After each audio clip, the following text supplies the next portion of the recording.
बिस्मिल्लाहिर्रहमानिर्रहीम। Welcome to the class descriptive statistics.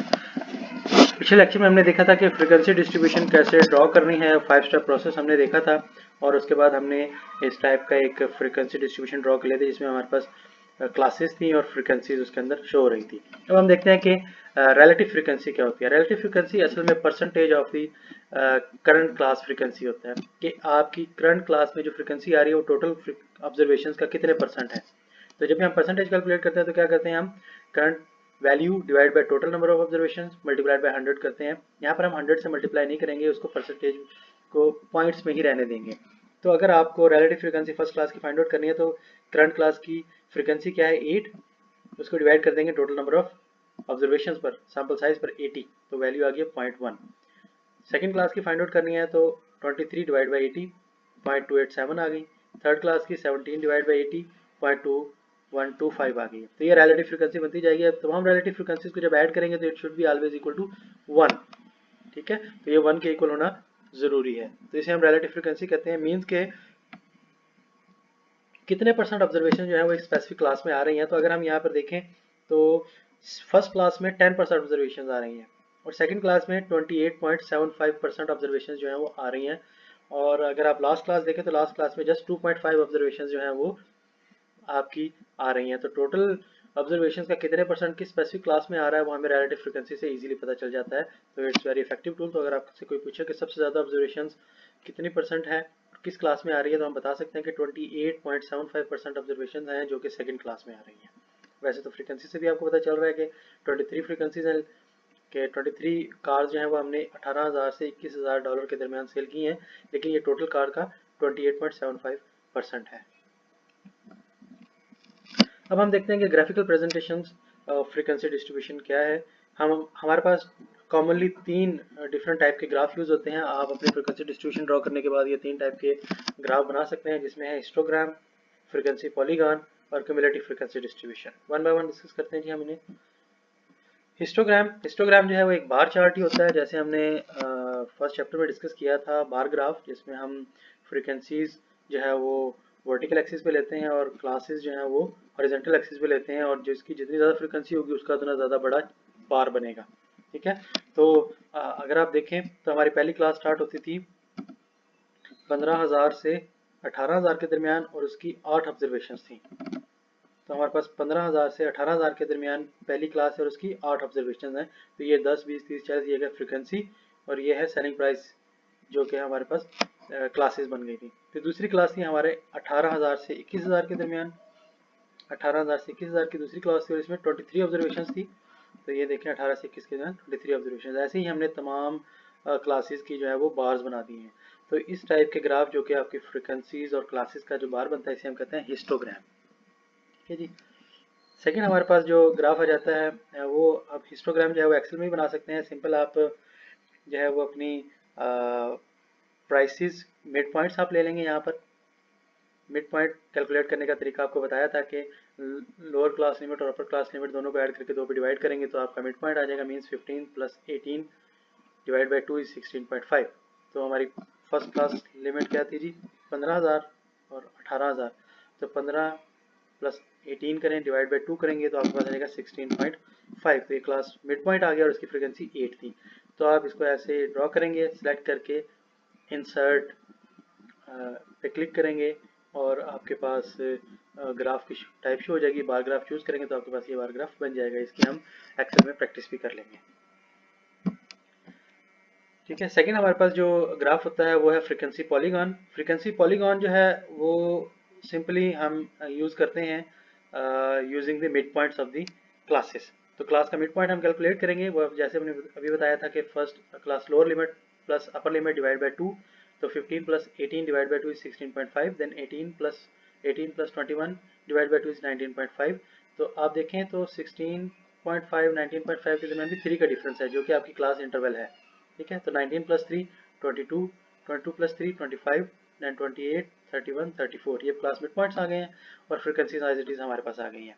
तो आप क्या करेंगे कि हॉरिजॉन्टल एक्सिस पे आप अपने मिड पॉइंट्स लिख देंगे, क्लास मिड पॉइंट्स 13.5, 16.5, 19.5 और वर्टिकल एक्सिस पे आपके पास फ्रीक्वेंसीज आ जाएंगी 10, 20, 30, 40 हमने लिख दी है। ठीक है, तो हमारे पास पहली क्लास मिड पॉइंट है 16.5 और फ्रीक्वेंसी है 8, तो 16.5 और 8 इसके क्रॉस के ऊपर एक डॉट बना देंगे, ठीक है। सेकंड क्लास मिड पॉइंट है 19.5 और आपकी फ्रीक्वेंसी है 23, तो 19.5 और 23 फिर एक डॉट बना देंगे। ऐसे तमाम डॉट्स बनाते जाएंगे और इनको मिला देंगे। और आखिर में क्योंकि हमें ये 0 से स्टार्ट करना है, तो एक प्रीवियस मिड पॉइंट हम ऑटोमेटिक कैलकुलेट करेंगे। तो 3 माइनस करेंगे 16.5 से, तो आ जाएगा 13.5। तो 13.5 एक नया मिड पॉइंट जनरेट करेंगे और उसे 0 डिक्लेयर कर देंगे, और 0 से हमारी एक पॉलीगॉन जो है वो अपवर्ड मूव करेगा और फिर दोबारा से डाउनवर्ड आ जाएगा। तो हमारे पास जरूरी नहीं है कि डाउनवर्ड आए, हम तो फ्रीक्वेंसी के हिसाब से देखें, क्योंकि फ्रीक्वेंसी नीचे की तरफ मूव कर रही है 842, तो ये भी 842 नीचे की तरफ आ गया है। तो आप जब लाइन ग्राफ अपना बना लेते हैं with the help of class mid points and frequencies, तो इसे हम कहते हैं फ्रीक्वेंसी पॉलीगॉन। तो आपको इजीली आइडेंटिफाई हो जाएगा कि हमारी जो है वो मोस्टली कार्स जो हैं वो 19.5 और 25.5 के दरमियान सेल हुई हैं। नेक्स्ट हमारे पास आ जाता है cumulative frequency distribution. Cumulative frequency distribution के लिए हमें पहले क्यूमुलेटिव फ्रीक्वेंसी कैलकुलेट करनी पड़ेगी। क्यूमुलेटिव फ्रीक्वेंसी क्या होती है? Cumulative means added till the point, कि अब तक पॉइंट के ऊपर कितनी फ्रीक्वेंसी हो चुकी है। तो हम हर फ्रीक्वेंसी को ऐड करते चले जाएंगे क्यूमुलेटिव फ्रीक्वेंसी कैलकुलेट करते हुए। तो 15 से 18 तक टोटल कितनी फ्रीक्वेंसी हुई हैं? 8, तो 8 आ गया।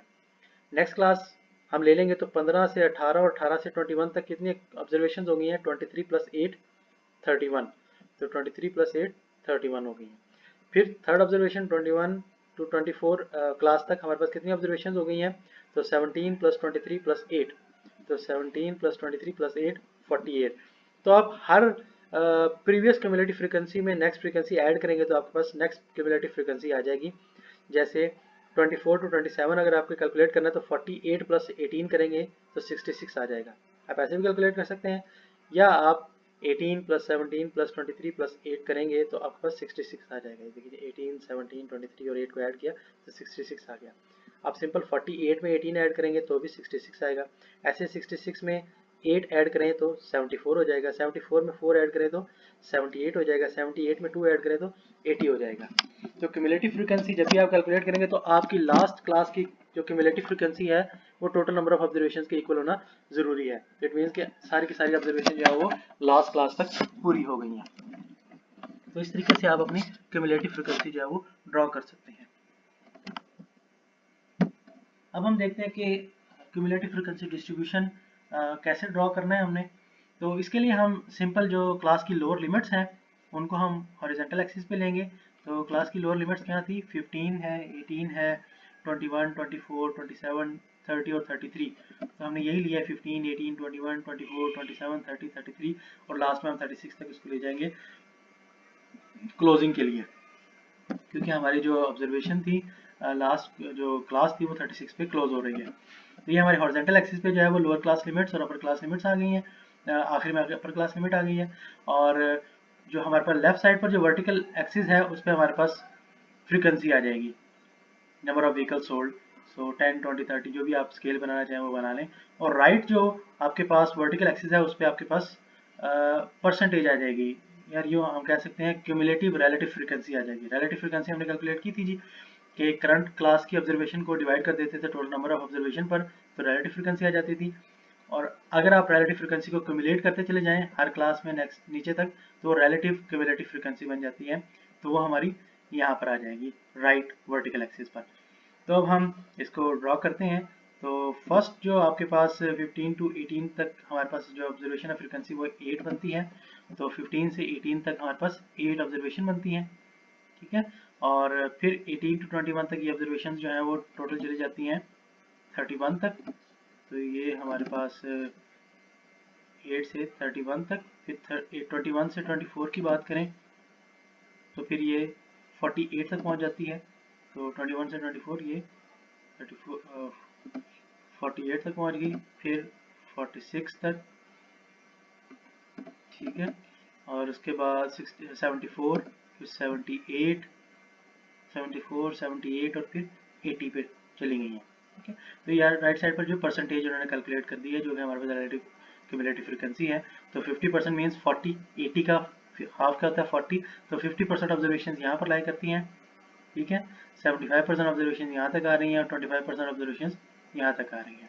तो इस वे इस ग्राफ के थ्रू हम बहुत सारी एक्सप्लेनेशन दे सकते हैं। अगर हमें पता करना हो कि 50% तक जो कारें सेल हुई हैं, पहली 50% कारें जो सेल हुई हैं उनकी मैक्सिमम प्राइस क्या थी, तो हम अप्रॉक्सीमेट बता सकते हैं दैट इज अबाउट 22.5 और $23,000 तक जो थी वो मैक्सिमम प्राइस थी। और नेक्स्ट जो 50% कारें सेल हुई हैं उनकी प्राइस जो थी वो 22 और 23 से लेकर $36,000 तक जो थी उनकी प्राइसेस थी। तो ये हमें इस तरीके से पता चल रहा है, ठीक है। तो आप इस ग्राफ के थ्रू बहुत सारी एक्सप्लेनेशन दे सकते हैं, इजीली इसको इंटरप्रेट कर सकते हैं, आपके लिए डिसीजन मेकिंग काफ़ी ईजी हो जाती है।